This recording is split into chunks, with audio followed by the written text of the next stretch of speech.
ரிஷபராசிக்காரர்களே, இந்த வீடியோவை நீங்க இப்ப பார்த்துட்டு இருக்கீங்கன்னா, அது தற்செயலா நடக்கலைங்க. இது ஒரு அழைப்புங்க. நீங்க இப்போ வாழ்க்கையில ஏதாச்சும் மாறாதான்னு காத்துட்டு இருக்கீங்க. ஒரு நல்ல செய்தி, ஒரு சேஞ்ச், ஒரு சுபகாரியம். ஆனா என்ன ஆச்சு? அந்த நல்ல விஷயம் நடக்கிற மாதிரி தெரியும். ஆனா கடைசி நிமிஷத்துல கைக்கு எட்டுவது வாய்க்கு எட்டாமல் போயிடுங்க. இதெல்லாம் நடக்கும்போது நீங்க யாரிடமும் சொல்ல முடியாம மன வலியோடு என்ன தப்பு நான் பண்ணேன்னு கடவுளிடம் கத்தி அழுதுருக்கீங்க. ஆனா ஒண்ணு மட்டும் நிஜங்க. இந்த தடை, இந்த கஷ்டம், இந்த மன அழுத்தம் இதெல்லாமே உங்களை தோற்கடிக்க வரலைங்க. உங்களை எழுப்ப தான் வந்திருக்குதுங்க. ரிஷபராசிக்காரர்களுக்காக ஒரு மிகப்பெரிய மாற்றம் நடக்க போகுதுங்க. ஆனா அந்த மாற்றம் வரணும்னா நீங்க ஒரு சின்ன பரிகாரம் பண்ணணுமுங்க. உங்க மனசுல இப்ப இருக்கிற கவலையை நினைச்சுக்கிட்டு உங்க குலதெய்வம் பேரை கமெண்ட்ல எழுதுங்க. மறக்காம ஊர் பேரையும் சேர்த்து எழுதுங்க. மேலும் இன்னும் நீங்க நம்ம குடும்பத்துல ஜாயின் ஆகலைன்னா சப்ஸ்கிரைப் பண்ணி உடனே சேர்ந்துக்கோங்க. வாங்க இன்னைக்கு உங்க விதியை மாற்ற போற ரிஷபராசி பலனுக்குள்ள நாம செல்வோங்க. கால புருஷ தத்துவத்தின் 2ஆம் ராசியான ரிஷப ராசிக்கு வணக்கமுங்க.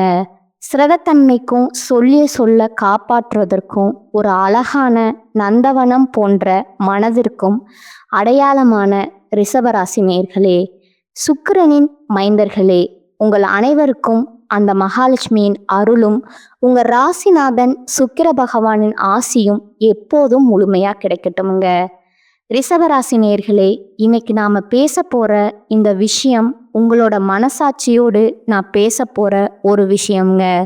இது வெறும் கிரக பலனோ அல்லது ராசி பலனோ கிடையாதுங்க. இது உங்கள பல பேரோட வாழ்க்கையில இன்னைக்கு ரத்தமும் சதையுமா நடந்துகிட்டு இருக்க ஒரு மிகப்பெரிய போராட்டம்ங்க. நமக்கு ஏன் இந்த நிலைமை? நான் யாருக்கும் கெடுதல் நினைக்கலையே, யாருக்கும் துரோகம் பண்ணலையே, அப்புறம் ஏன் நம்ம நிம்மதி மட்டும் இப்படி திருடி போகுது? இந்த ஒரு கேள்வி ரிஷபராசிக்காரங்களோட தூக்கத்தை மொத்தமா சிதைச்சிட்டு இருக்குங்க. ராத்திரி படுத்தா தூக்கம் வர மாட்டேங்குது. பகல்ல மற்றவங்க முன்னாடி சிரிச்சு பேசினாலும் தனியா இருக்கும்போது கண்ணுல தண்ணி அருவி மாதிரி கொட்டுது. யாரை நம்பி இவ்வளவு செஞ்சோம்? யாருக்காக நம்மளோட சுகங்களை விட்டு கொடுத்தோம்? ஆனால் கடைசியில் அவங்களே நம்மளை ஒரு ஏமாளி மாதிரி பார்க்குறாங்களே. நீங்கள் உள்ளுக்குள்ள எருமலையாக கொதிச்சிட்டு இருக்கீங்க. ரிஷபராசி நேயர்களை பொறுத்தவரை நீங்கள் எப்போதுமே ஒரு அழகான ஆலமரம் மாறீங்க. உங்களை நம்பி வந்தவங்களுக்கு நிழல் தருவீங்க.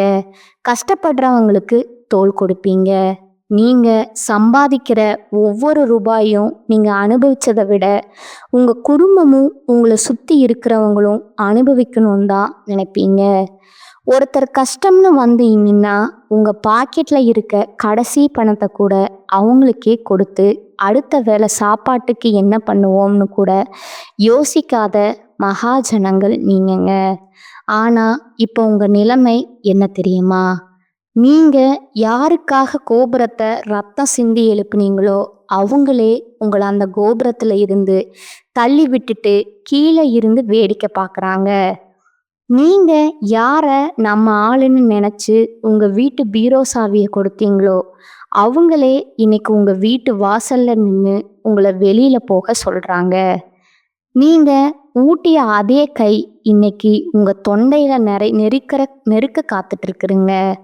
இந்த கசப்பான உண்மை நீங்க ஜீரணிச்சுதான் ஆகணுங்க. வெளியில பார்க்கும்போது நீங்க ரொம்ப அமைதியா பொறுமையா எதையும் தாங்குற கல்மலை மாதிரி உங்களை நீங்களே காட்டிக்கிறீங்க. ஆனா உண்மை என்ன தெரியுமா? உள்ளுக்குள்ள நீங்க சுக்கு நூறா உடைஞ்சு போயிருக்கீங்க. ஏன்னா உங்களை வீழ்த்தியது யாரோ தெருவில் போற அந்நியன் இல்லைங்க. உங்க கூடவே பிறந்து உங்க தட்டிலேயே சாப்பிட்டு உங்க கஷ்டத்துல உனக்கு நான் இருக்கேன்னு உங்க முதுக தடவி கொடுத்து உங்க ரகசியங்களை எல்லாம் வாங்கின அதே கைகள் தான் இன்னைக்கு சரியான நேரம் பார்த்து உங்க கௌரவத்தையும் உங்க வாழ்வாதாரத்தையும் மண்ணோட மண்ணாக்க போகுதுங்க. ரிஷபராசிக்காரங்களுக்கு போராட்டம் புதுசு கிடையாதுங்க.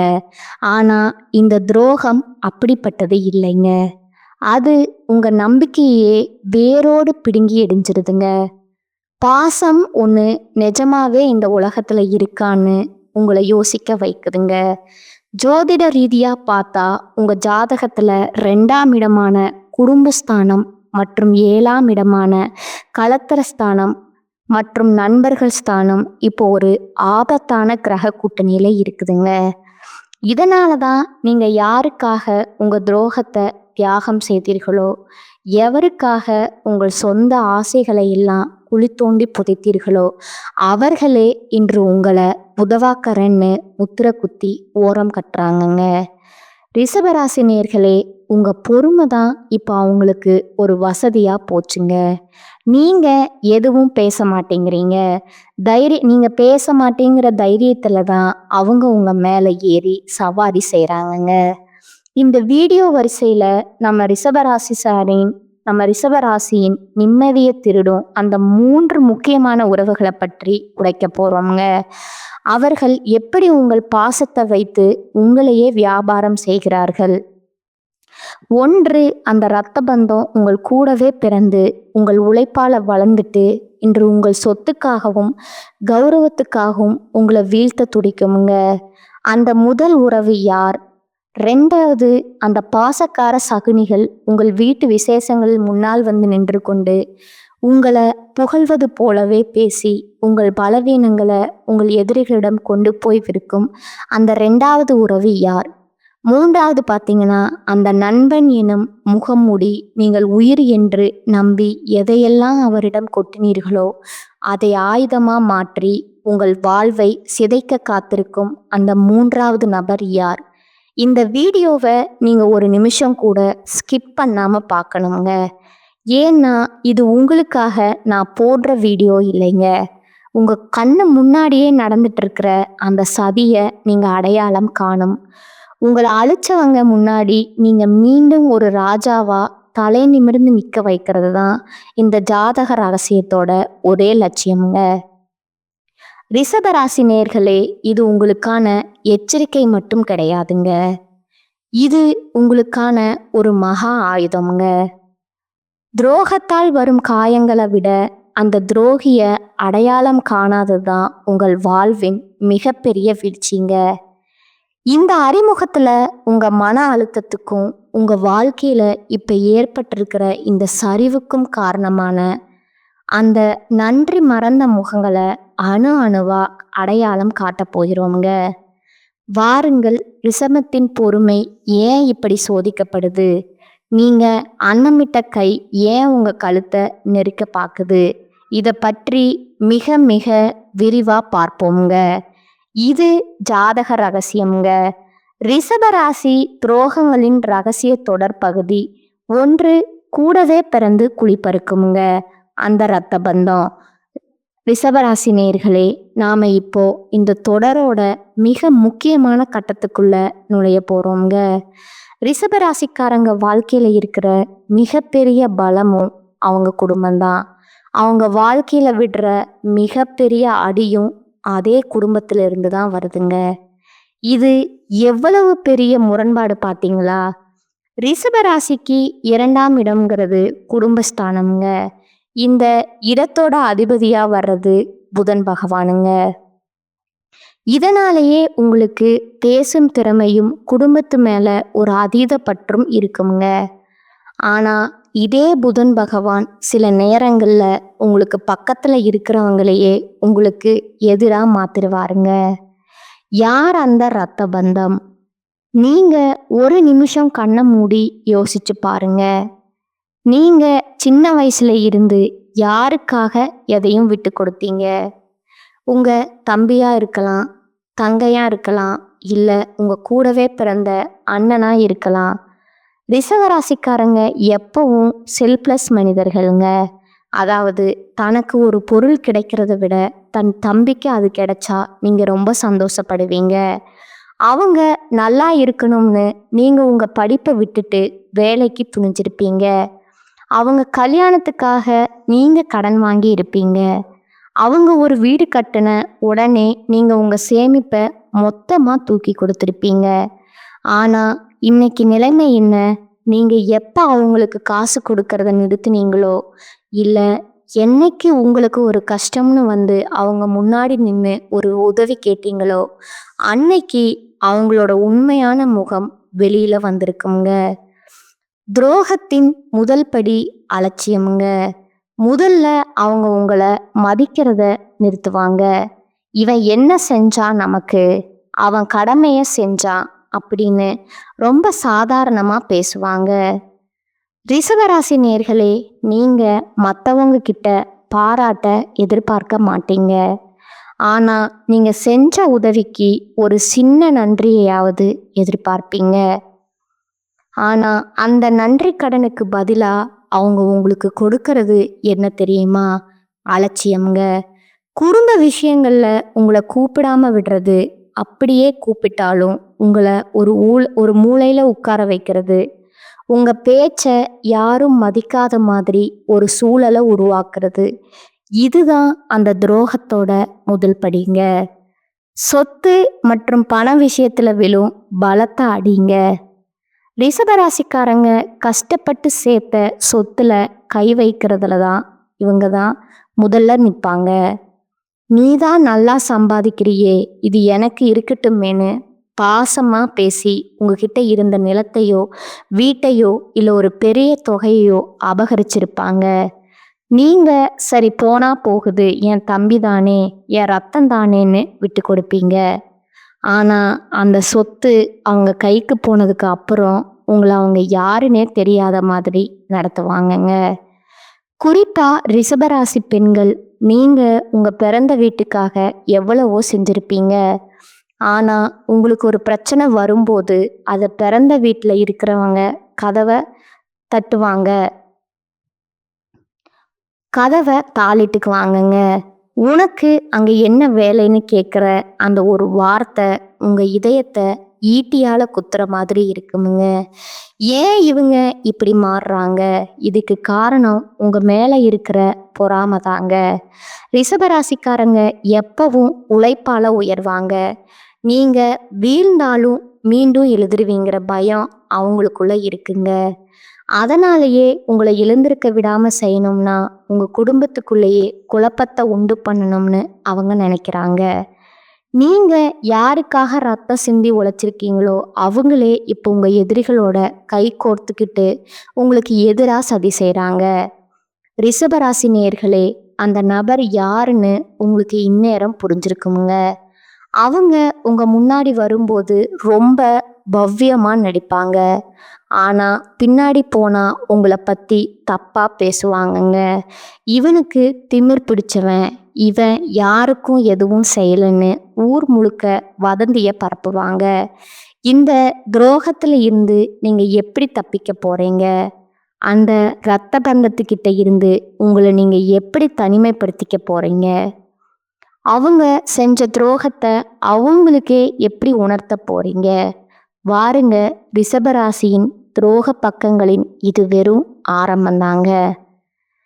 அடுத்ததான் அந்த பாசக்கார சகுனிகள், அதாவது உங்க உறவினர்கள்ங்கிற போர்வைக்குள்ள இருக்கிற அந்த 2வது ஆபத்தை பற்றி அடுத்த பகுதியில மிக விரிவா பார்ப்போம்ங்க. இது ஜாதக ரகசியம்ங்க. ரிஷபராசி துரோகங்களின் ரகசிய தொடர் பகுதி 2ங்க. பாசக்கார சகுனிகள், முகஸ்துதி பாடி முதுகில குத்தும் உறவினர்கள். ரிஷபராசி நேயர்களே, முதல் பகுதியில் உங்கள் இரத்த பந்தங்கள் செய்த துரோகத்தை பார்த்தோம்ங்க. இப்போ நம்ம பார்க்க போற இந்த 2வது வகை உறவு இருக்கே, இது அதை விட மிக மிக ஆபத்தானதுங்க. ஏன்னா முதல் வகை துரோகிகள் எதிரிகளா முன்னாடி வந்து நிற்பாங்க. ஆனா இந்த 2வது வகை துரோகிகள் உங்க கூடவே இருந்து உங்க தட்டிலேயே சாப்பிட்டு உங்களை புகழ்ந்து தள்ளி சமயம் பார்த்து உங்களை மொத்தமா காலி பண்றவங்க. இவங்களைத்தான் நான் பாசக்கார சகுனிகள் அப்படின்னு சொல்றேங்க. ரிஷபராசிக்காரங்களுக்கு தெரிஞ்சோ தெரியாமலோ ஒரு பலவீனம் இருக்குங்க. அதுதான் முகஸ்துதிங்க. யாராவது உங்களை வந்து, நீங்கள்லாம் இந்த ஊர்லயே பெரிய ஆளு, உங்களை மாதிரி ஒரு தர்ம பிரபுவை நாங்கள் பார்த்ததே இல்லை அப்படின்னு 4 வார்த்தை நல்லதா பேசினா போதுமுங்க. உங்ககிட்ட இருக்க மொத்த ரகசியத்தையும், ஏன் உங்க பீரோ சாவியை கூட அவங்க கிட்ட தூக்கி கொடுத்துருவீங்க. இந்த பலவீனத்தை தான் இந்த உறவினர்கள் தங்களுக்கு சாதகமா பயன்படுத்துறாங்க. யார் அந்த பாசக்கார சகுனிகள்? இவங்க உங்க சித்தப்பா மகனா இருக்கலாம், அத்தை மகனா இருக்கலாம், இல்ல தூரத்து சொந்தமா கூட இருக்கலாமுங்க. உங்க வீட்ல ஒரு விசேஷம்னா போதும், இவங்க தான் முன்னாடி வந்து நிற்பாங்க. ஆமா, நீங்க கவலைப்படாதீங்க, நான் எல்லாத்தையும் பார்த்துக்கிறேன்னு சொல்லி உங்க பணத்தை எடுத்து அவங்க செலவு பண்ணுவாங்க. நீங்க அவங்கள நம்பி எல்லா பொறுப்பையும் கொடுப்பீங்க. ஆனா அவங்க அந்த நேரத்துல என்ன செய்வாங்க தெரியுமா? ஒவ்வொரு இடத்துலையும் உங்க கௌரவத்தை குறைக்கிற மாதிரி வேலைகளை செய்வாங்கங்க. மற்ற உறவினர்கள் கிட்ட போய், மாமாவுக்கு இப்ப முன்ன மாதிரி வசதி இல்லை, எல்லாம் வெறும் சீன் தான் அப்படின்னு தப்பா பேசுவாங்கங்க. உங்க காதுக்கு வரும்போது இவன் நம்ம மேல எவ்வளவு பாசமா இருக்கான்னு நீங்க நினைக்கிற மாதிரி நடிப்பாங்க. ரகசியங்களை விலை பேசும் துரோகம்ங்க. ரிஷபராசி நேர்களே, உங்க குடும்பத்துக்குள்ள இருக்கிற சின்ன சின்ன சண்டைகள், கணவன் மனைவிக்குள்ள இருக்கிற கருத்து வேறுபாடுகள், உங்க தொழில்ல இருக்கிற ரகசியங்கள், இது எல்லாத்தையும் இவங்க கிட்ட நீங்க ஒரு ஆறுதலுக்காக சொல்வீங்க. ஆனா இந்த சகுனிகள் என்ன பண்ணுவாங்க தெரியுமா? அதை அப்படியே கொண்டு போய் உங்க எதிரிகள் கிட்டேயோ இல்லை உங்க வளர்ச்சியை பார்த்து பொறாமைப்படுற மற்றவங்க கிட்டேயோ வர்ணனை சேர்த்து வச்சிருவாங்க. அந்த ரிஷபராசிக்காரன் மேல இப்பவே ஒரு கை வைங்க. அவன் இப்போ வீக்கா இருக்கான்னு போட்டு கொடுக்கறதே இவங்க தாங்க. நீங்க ஒரு பிரச்சனையில மாட்டிட்டு நிற்கும்போது இவங்க முன்னாடி வந்து ரொம்ப வருத்தப்படுற மாதிரி நடிப்பாங்க. ஆனா அவங்க மனசுக்குள்ள நல்லா வேணும், இவன் ரொம்ப ஆடுனான்ல அப்படின்னு ஒரு கொடூரமான சந்தோஷம் ஓடிட்டு இருக்குங்க. ஏன் ரிஷபராசிக்கு இந்த துரோகம் நடக்குது? ரிஷபராசி நேர்களே, நீங்க ஒரு இடத்துல ஒரு சொத்து வாங்குறீங்கனாலோ, இல்ல உங்க பிள்ளைகளுக்கு ஒரு நல்ல வரன் அமையுதுனாலோ, இந்த உறவினர்களுக்கு வயிறு எரியுங்க. நமக்கு அமையாதது இவனுக்கு எப்படி அமைஞ்சது? இந்த ஒரு பொறாமை தான் அவங்கள சகுனிகளா மாத்துதுங்க. நீங்க செஞ்ச உதவிய அவங்க ஒருபோதும் சொல்ல மாட்டாங்க. ஆனா நீங்க தெரியாம செஞ்ச ஒரு சின்ன தப்ப ஊர் முழுக்க தம்மட்டம் அடிச்சு சொல்லுவாங்கங்க. உங்க வீட்ல இருக்கிற குழப்பங்களுக்கும் இவங்க தான் மூல காரணமா இருப்பாங்கங்க. இவங்க உங்க வீட்டுக்கு வந்துட்டு போனாலே அன்னைக்கு உங்க வீட்ல ஒரு சண்டை நடக்குங்க. கவனிச்சிருக்கீங்களா? இவங்க கொண்டு வர்றது பாசம் இல்லைங்க, அது ஒரு விதமான விஷம்ங்க. ரிஷபமே விழித்துக்கொள். இப்படிப்பட்ட உறவினர்களை நீங்க அடையாளம் காணணும்னா ஒரு சின்ன விஷயம் கவனிங்க. நீங்க நல்லா இருக்கும்போது இவங்க உங்க கூடவே ஒட்டிட்டு இருப்பாங்க. ஆனா உங்களுக்கு ஒரு சின்ன பண கஷ்டம்னு வந்து பாருங்க, இவங்க தான் முதல்ல போனை எடுக்காம ஓடி ஒளிவாங்க. அந்த நேரத்துல தான் அவங்க முகமூடி கலண்டு விடுங்க. இப்படிப்பட்ட சகனிகளை உங்க வாழ்க்கையில இருந்து எப்படி தள்ளி வைக்க போறீங்க? அவங்க முன்னாடி உங்களை ஒரு பலவீனமான ஆளா காட்டிக்கிறத எப்போ நிறுத்த போறீங்க? உங்க ரகசியங்களை உங்க இதயத்துக்குள்ளேயே பூட்டி வைக்க கத்துக்கோங்க. வாருங்கள், இந்த துரோக பயணம் இதோடு முடியலைங்க. அடுத்து நாம பார்க்க போற அந்த 3வது நபர் இருக்காரே, அவர்தான் எல்லாத்தையும் விட மிக மிக மோசமானவருங்க. ஏன்னா அவர் நண்பன் என்கிற புனிதமான பேருக்கு பின்னாடி ஒளிஞ்சிருக்காருங்க. அந்த 3வது துரோகத்தை பற்றி அடுத்த பகுதியில மிக விரிவா பார்ப்போம்ங்க. இது ஜாதக ரகசியம்ங்க. ரிஷபராசி துரோகங்களின் ரகசிய தொடர் பகுதி 3ங்க. நண்பன் அப்படிங்கிற பொருள் நச்சு கத்தி முதுகில் குத்தும் உயிர் நண்பன்க. ரிஷபராசி நேர்களே, நாம இப்போ இந்த தொடரோட உச்சக்கட்டத்துக்கு வந்துட்டோம்ங்க. முதல் 2 பகுதியில ரத்த பந்தத்தையும் உறவினர்களையும் பார்த்தோம்ங்க. ஆனா இந்த 3வது வகை இருக்கே, இதுதான் ரிஷபராசிக்காரங்களை உயிரோட கொள்ற ஒரு விஷயம்ங்க. ஏன்னா ரத்த பந்தம் துரோகம் பண்ணா அவன் சுபாவம் அப்படின்னு விட்டுறலாமுங்க. உறவினர்கள் துரோகம் பண்ணா அவங்க பொறாம பிடிச்சவங்கன்னு ஒதுக்கிடலாமுங்க.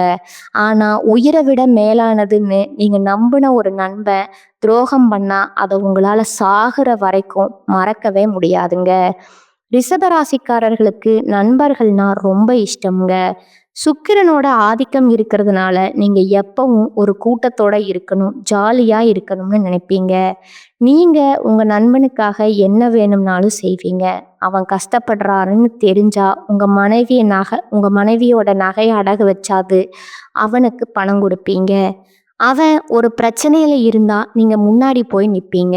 ஆனா அந்த நண்பன் உங்களுக்கு கொடுக்க போற பரிசு என்ன தெரியுமா? மரண அடிங்க.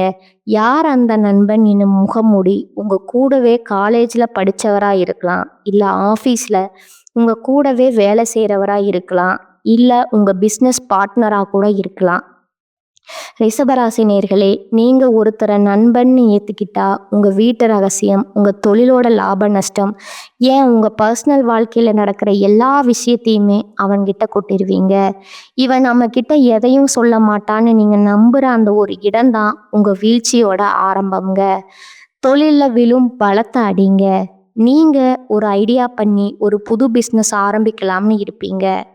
அதை உங்க நண்பன் கிட்ட ஷேர் பண்ணுவீங்க. ஆனா அந்த நண்பன் என்ன பண்ணுவான் தெரியுமா? நீங்க பிளான் போட்ட அதே பிஸ்னஸ் உங்களுக்கு தெரியாம அவனோட ஆளுங்களை வச்சு ஆரம்பிச்சிருவாங்க. இல்லைன்னா உங்க தொழிலோட சீக்ரெட்டை உங்க காம்படிட்டர் கிட்ட போய் வித்துடுவாங்க. நீங்க ஏன்டா இப்படி பண்ணேன்னு கேட்டா பிஸ்னஸ்ல இதெல்லாம் சகச்சம்டான்னு சொல்லி ரொம்ப சாதாரணமா உங்க முகத்துக்கு முன்னாடியே சொல்லுவாங்க. குடும்பத்துல குழப்பத்தை விளைவிக்கும் நச்சு இது இன்னும் கொடுமையானதுங்க. அந்த நண்பன் உங்க வீட்டுக்குள்ள அடிக்கடி வருவாருங்க. உங்க குடும்பத்துல ஒருத்தரை பழகுவாருங்க. ஆனா உங்க மனைவி கிட்ட உங்களை பத்தி தப்பு தப்பா சொல்றதோ, இல்ல உங்ககிட்ட உங்க குடும்பத்தாரை பத்தி தப்பு தப்பா சொல்றதோ இவரோட வேலையா இருக்குமுங்க. உன் வீட்டுக்காரர் என்ன இப்படி இருக்காரு அப்படின்னு ஆரம்பிச்சு மெல்ல மெல்ல உங்க குடும்ப நிம்மதியை குலைக்கிற வேலைகளை இவங்க செய்வாங்கங்க. ரிஷபராசி நேர்களே, உங்க நண்பன் தான் உங்க எதிரிக்கு உங்களை பத்தின எல்லா தகவலையும் கொடுத்துட்டு இருக்காங்க. ஏன் ரிஷபராசிக்கு இந்த துரோகம்? உங்களுடைய அசுர வளர்ச்சி தான் அவங்க கண்ணை உறுத்துதுங்க. நீங்க ஒரு புது கார் வாங்கினா இவங்க வெளியில வாழ்த்து சொல்லுவாங்க. ஆனா உள்ளுக்குள்ள இவனுக்கு எப்படி இவ்வளவு வசதி வந்ததுன்னு வயிறெறிவாங்கங்க. நீங்க ஒரு பிரச்சனையில மாட்டிக்கும் போது இவங்க தான் முதல் ஆளா வந்து உங்களுக்கு ஆறுதல் சொல்ற மாதிரி நடிப்பாங்க. ஆனா அன்னைக்கு நைட்டே அவங்க நிம்மதியா தூங்குவாங்க. ஏன்னா அவங்க நினைச்சது நடந்துருச்சுங்க. ஒரு நண்பன் துரோகம் பண்ணும்போது நீங்க உடைஞ்சு போயிடுறீங்க. இனிமே யாரையும் நம்பக்கூடாதுன்னு ஒரு முடிவுக்கு வர்றீங்க. ஆனா அந்த முடிவை நீங்க முன்னாடியே எடுத்திருக்கணுங்க. உங்களுடைய ரகசியங்கள், உங்களுடைய பலம், அதை ஒரு நண்பன் கிட்ட பகிர்கிறதுக்கு மூலமா நீங்க உங்க ஆயுதத்தை அவன்கிட்டயே கொடுத்துட்றீங்க. இப்போ நீங்க செய்ய வேண்டியது ஒண்ணுதாங்க. உங்க நண்பர்கள் வட்டாரத்தை ஒரு தடவை செக் பண்ணுங்க. உங்க வளர்ச்சியை பார்த்து உண்மையாவே சந்தோஷப்படுறவர் யாரு? உங்க கஷ்டத்துல நிஜமாவே கை கொடுக்கிறவர் யாரு? இந்த முகமூடி மனிதர்களை அடையாளம் கண்டு அவங்கள உங்க வாழ்க்கையில இருந்து கட் பண்ணுங்க. அவங்க முன்னாடி நீங்க தோத்துட்டதா நினைச்சு அழுறத நிறுத்துங்க. ஏன்னா அவங்களுக்கு தேவை உங்க அழுகதாங்க. உங்க அவமானப்படுத்தியவர்கள் முன்னாடி, உங்களை ஏமாற்றிய நண்பர்கள் முன்னாடி நீங்க ஒரு ராஜாவா மீண்டு எழுந்து நிக்கணுமுங்க. அந்த வெற்றி தான் நீங்க அவங்களுக்கு கொடுக்கிற மிகப்பெரிய தண்டனைங்க. வாருங்கள், இந்த துரோகங்கள் எல்லாத்தையும் தாண்டி ரிஷபராசி எப்படி நிமிர்ந்து நிற்க போகுது? இழந்த கௌரவத்தை மீட்க நீங்க செய்ய வேண்டிய இந்த மகா ரகசிய பரிகாரங்கள் என்ன? அடுத்த இறுதி பகுதியில மிக விரிவா பார்க்கலாம்ங்க. துரோகங்களின் ரகசிய தொடர் இறுதி பகுதி, துரோகிகளை வீழ்த்தும் விஸ்வரூபம்ங்க. இந்த இழந்த கௌரவத்தை மீட்கும் மகா ரகசிய பரிகாரங்கள். ரிஷபராசி நேர்களே, நாம இப்ப இந்த தொடரோட மிக முக்கியமான உங்க வாழ்க்கைய தலைகீழா மாற்ற போற ஒரு இடத்திற்கு வந்துட்டோம்ங்க. இதுவரைக்கும் ரத்த பந்தம் செஞ்ச துரோகம், உறவினர்கள் ஆடிய சகுனி ஆட்டம், நண்பன் போட்ட முகமூடின்னு எல்லா கசப்பான உண்மைகளையும் பார்த்தோம்ங்க. இதை கேட்கும்போது உங்க மனசு வலிச்சிருக்குங்க. நான் இவ்வளவு ஏமாளியா இருந்தேன்னு உங்க மேலேயே உங்களுக்கு கோபம் வந்திருக்குங்க. ஆனா ஒண்ணு தெரிஞ்சுக்கோங்க, அடிபட்ட காலதான் முன்ன விட வேகமா பாயுங்க. இப்ப அந்த பாய்ச்சலுக்கான நேரம் வந்துருச்சுங்க. உங்களை அழ வச்சவங்க முன்னாடி நீங்க அழுதுகிட்டே இருந்தா அது உங்களுக்கு கிடைக்கிற வெற்றிங்க. ஆனா அவங்க உங்களை எங்கே வீழ்த்தணும்னு நினைச்சாங்களோ அதே இடத்துல நீங்க ஒரு ராஜாவா வந்து நிக்கிறது தான் நீங்க அவங்களுக்கு கொடுக்கிற மரண அடிங்க. உங்க ராசிநாதன் சுக்கிரன் உங்களுக்கு தரும் மிகப்பெரிய பலமே மீண்டிலும் ஆற்றல் தாங்க. துரோகிகளை வீழ்த்தும் முதல் ஆயுதம் அமைதிங்க. இனிமே நீங்க அவங்க கிட்ட போய் சண்டை போடாதீங்க. ஏன் எனக்கு துரோகம் பண்ணேன்னு கேட்டு உங்க கண்ணீரை வீணாக்காதீங்க. நீங்க எடுக்க வேண்டிய முதல் ஆயுதம் கடுமையான அமைதிங்க. அவங்களுக்கு உங்க வாழ்க்கையில என்ன நடக்குதுன்னே தெரியக்கூடாதுங்க. நீங்க சம்பாதிக்கிறீங்களா இல்லையா, உங்க அடுத்த பிளான் என்ன, எதுவுமே அவங்களுக்கு தெரிய விடாதீங்க. உங்க அமைதி அவங்கள பைத்தியமாக்குமுங்க. இவன் எப்படி இவ்வளவு அமைதியா இருக்கான்னு அவங்க பயப்படணுமுங்க. அதுதான் அவங்க விஸ்வரூபத்தோட முதல் படிங்க. செயலால் கொடுக்கும் பதிலுங்க. உங்க கௌரவத்தை சிதைச்சாங்களோ அதே கௌரவத்தை உங்க உழைப்பால 10 மடங்கு அதிகமாக்கி அவங்க முன்னாடி நிக்கணுங்க. உங்களை ஒரு ஏமாளின்னு சொன்னாங்களா, நீங்க ஒரு புத்திசாலித்தனமான தொழிலதிபராவோ அல்லது ஒரு பெரிய பதவியிலையோ வந்து உட்கார்ந்து அந்த வாயை அடைங்க. உங்க உழைப்பு தான் உங்களுடைய மிகப்பெரிய பழிவாங்குதலுங்க. இந்த யோகத்தை மீட்க மகா ரகசிய பரிகாரங்கள், ஜோதிட ரீதியா இந்த துரோகங்களால ஏற்பட்ட மன உளைச்சலும் பண இழப்பும் நீங்க சில ரகசிய பரிகாரங்களை செய்யணுங்க. சுக்கிரனின் அருளை பெற வெள்ளிக்கிழமை தோறும் அதிகாலையில மகாலட்சுமிக்கு மல்லிகை பூ செட்டி தீபம் ஏற்றி வழிபடுங்க.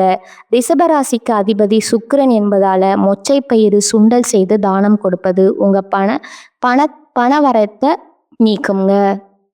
பணத்தடையை நீக்குங்க.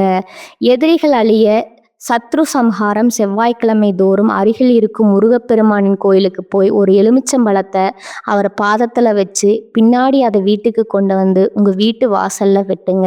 அது உங்களை மேலே இருக்கிற கண் திருஷ்டியும் சகுனியோட தீய பார்வையும் மொத்தமாக காலி பண்ணிடுமுங்க. பைரவர் வழிபாடுங்க. உங்களுக்கு துரோகம் பண்ணவங்க அவங்க செஞ்ச தப்புக்கு தண்டனை அனுபவிக்கணும்னு நினைக்கிறீங்களா, தேய்பிரை அஷ்டமி அன்னைக்கு கால பைரவருக்கு மிளகு தீபம் ஏத்துங்க. பைரவர் உங்களுக்கு நீதியை தேடி தருவாருங்க. கடந்த போன வழிகளை ஒரு பாடமா எடுத்துக்கோங்க. இனிமே நீங்க பழைய ஏமாளி ரிஷபம் கிடையாதுங்க. நீங்க ஒரு பாடம் புகட்ட போற தங்கம். உங்க ரகசியங்களை உங்க இதயத்துக்குள்ளேயே பூட்டி வைங்க. உங்களை நம்பினவங்களுக்கு மட்டும் உண்மையா இருங்க. துரோகம் செஞ்சவங்களை இறைவன் பார்த்து பாருங்க. நீங்க உங்க வெற்றியை பாருங்க. உங்களை அவமானப்படுத்தியவர்கள் ஒரு நாள் உங்க வீட்டு வாசல்ல வந்து உதவிக்காக காத்துட்டு நிற்பாங்க. அன்னைக்கு நீங்க அவங்களுக்கு உதவி செய்யணும்னு அவசியம் இல்லைங்க. ஆனா நீங்க உயர்ந்த இடத்துல இருக்கிறத அவங்க பார்க்கணுங்க. அதுதான் உண்மையான ஜோதிட ரகசியம்ங்க. இந்த தொடரை நீங்க முழுமையா பார்த்துருக்கீங்கன்னா இப்போ உங்க மனசுல ஒரு தெளிவு பிறந்திருக்குமுங்க. நீங்க யாருக்காக அழுதீங்களோ அவங்க அழுகைக்கு தகுதியானவங்க இல்லைன்னு உங்களுக்கு புரிஞ்சிருக்குமுங்க. ரிஷபராசிக்காரங்க தோத்து போறது ரொம்ப கஷ்டம்ங்க. ஏன்னா நீங்க பூமாதேவி அம்சம் கொண்டவங்க. எவ்வளவு பாரத்தையும் தாங்குவீங்க. ஆனா ஒரு கட்டத்துல அந்த பாரம் உங்களுக்கே வலியை கொடுக்குமுங்க. அதை தூக்கி எறிய வேண்டியது உங்களுடைய கடமைங்க.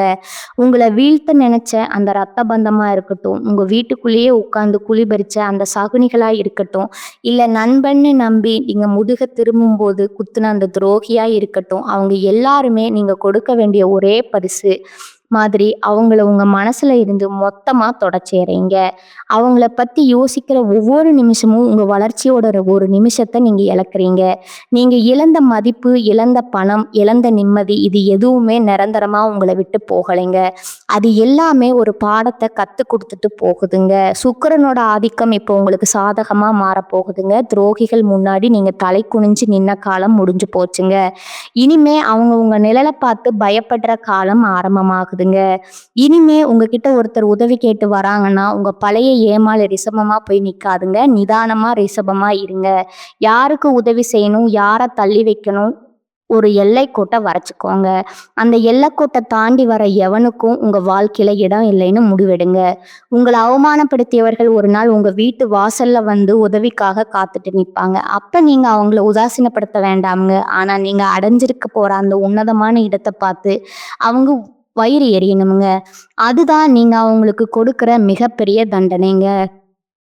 உங்களுடைய நேர்மை, உங்களுடைய அந்த தர்ம குணம், இதுதான் உங்களை மீண்டும் ஒரு வெற்றியாளரா மாத்த போகுதுங்க. ரிஷபராசி நேயர்களே, துரோகத்தை ஏருவாக்கி உங்கள் வெற்றியை பயிராக்குங்க. இந்த தொடர் உங்களுக்கு பிடிச்சிருந்தா மறக்காம கமெண்ட்ஸ்ல உங்க அனுபவங்களை பகிருங்க. நம்ம சேனலை சப்ஸ்கிரைப் பண்ணி ஆதரவு தாங்க. மீண்டும் ஒரு அதிரடி தலைப்போட உங்களை சந்திக்கிறேங்க. வாழ்க வளமுடன். வாழ்க நலமோடு. நன்றி, வணக்கம்.